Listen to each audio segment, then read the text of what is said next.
به نام خدا. سارا فرامرزیم لشهرستان قصر شیرین. این شعر تقدیم کنم و برنامه شبقن. من کردم نواده مادم، تاریخ و بافیر هر حال یادم. نژاد کاوه شیر بیباکم، جو ناموسم اتفاقم لخاکم. برای سیمره کر سیروانم، کنی قرسی و ساس شانم.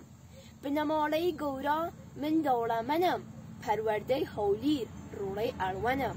کردستانم من بی کس نیم، بی ستون زانی من کرکیم. آبیدر نیساس و آربابا و قلم و منطقم حرفم حساوه.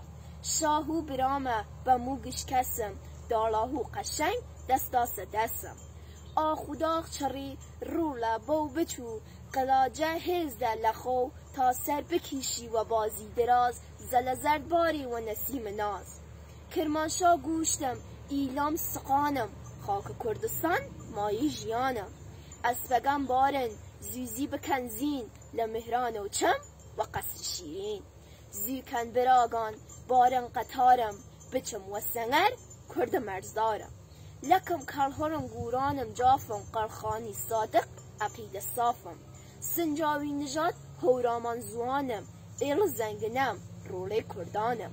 لهر ایلی بوم خواهم فرهنگم، فرقی نیری من مرد جنگم.